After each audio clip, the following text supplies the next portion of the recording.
भाजप आणि राष्ट्रवादीत मेट्रोवरून श्रेयवादाची लढाई सुरू असतानाच माजी मुख्यमंत्री आणि काँग्रेसचे ज्येष्ठ नेते पृथ्वीराज चव्हाण यांनीही यात उडी घेत मेट्रोचे भूमिपूजन आपणच केले असून त्याचा पाया आम्हीच रचला आहे, त्याचे श्रेय घेण्याचा प्रयत्न इतरांनी करू नये. भाजपने केवळ पोकळ घोषणाच केल्या असून यापूर्वी मुख्यमंत्री देवेंद्र फडणवीस यांनी केलेल्या पुणे मुंबई दरम्यानच्या हायपरलूप घोषणेचे काय झाले असा सवाल त्यांनी उपस्थित केला. तसेच स्मार्ट सिटीच्या निधीबाबत अहवाल द्या अशी मागणी करत विकास कामांच्या फुशारक्या मारू नका अशीही टीका केली. तर गुंडांना जवळ करणाऱ्या या दोन्ही पक्षांनी निवडून आल्यानंतर युती करणार नाही असे जाहीर करावे अशी मागणी माजी गृहराज्यमंत्री व पुण्याचे प्रभारी सतेज पाटील यांनी केली.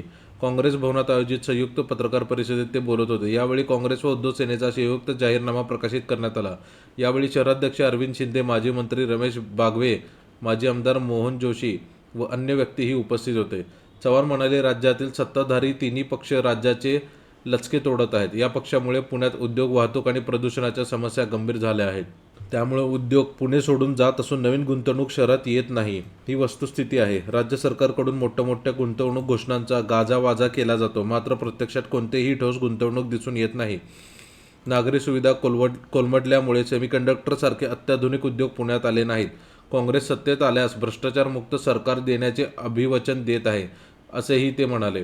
आपण मुख्यमंत्री असताना मुंबई, पुणे आणि नागपूरमध्ये मेट्रो आणण्याचा निर्णय घेतला होता व त्याचे कागदोपत्री पुरावे उपलब्ध आहेत.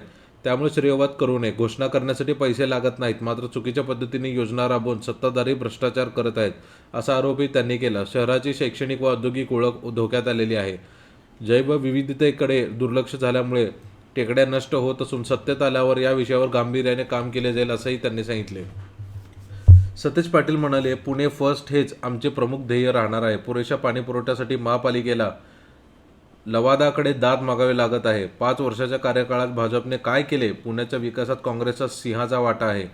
अजित पवार यांनी गुंडांना उमेदवारी दिली आहे. मुरलीधर मोहोळ व अजित पवार यांच्यातील आरोप प्रत्यारोप म्हणजे पुणेकरांच्या डोळ्यात ढोळफेक आहे.